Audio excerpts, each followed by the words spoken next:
Të dashur miqtë e mi, 2 fjalë përsa i përket bordit të paqes, që qeveria dje e shiti në parlamentin e Shqipërisë si një arritje qeverisë, duke thënë që Shqipëria është një faktor i rëndësishëm në arenën ndërkombëtare.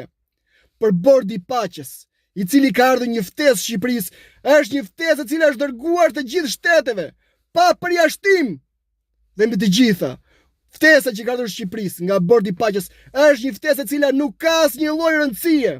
Është nul, për të faktin vetëm sepse është një ftesë e një programit politik dhe jo formal, nuk është një ftesë diplomatike dhe formale. Bordi i paqes, miqtë e mi, nuk ekziston, sepse është një projekt politik dhe mbi të gjitha nuk do realizohet për të vetin fakt, sepse të gjithë shtetet e Bashkimit Evropian e kanë kundërshtuar, e kanë bojkotuar. Dhe mbi të gjitha, kryeministri i Italisë Giorgia Meloni tha që është antikushtetuese. Nuk mund të marrin pjesë.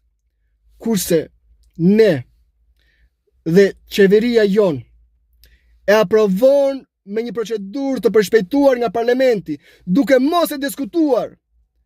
Por benefiti që ka Shqipëria nga bordi i paqes është zero. Nuk përfiton as dhe një gjë Shqipëria nga bordi i paqes. Bordi i paqes është bërë për të ndërtuar Gazën. Dhe presidenti amerikan, do t'i dini gjë shumë të thjeshtë, nuk është politikan, është biznesmen. Ndërton pallate dhe do ta kthej Gazën në një resort luksoz, i cila bie ndesh me të drejtat e palestinezëve. Ky projekt nuk parashikon kthimin e palestinezëve në shtëpitë e tyre, nuk parashikon ndërtimin e një shteti palestinez dhe nuk parashikon kufijt e një shteti palestinez. Por Shqipëria e shet këtë si një arritje, sepse Shqipëria që qeveriset nga kryeministri jon, qeveris dhe vazhdon qeverisi me propagandë. Kjo është politika që bën qeveria e Edi Ramës. Por ky bord nuk ekziston, miqtë e mi.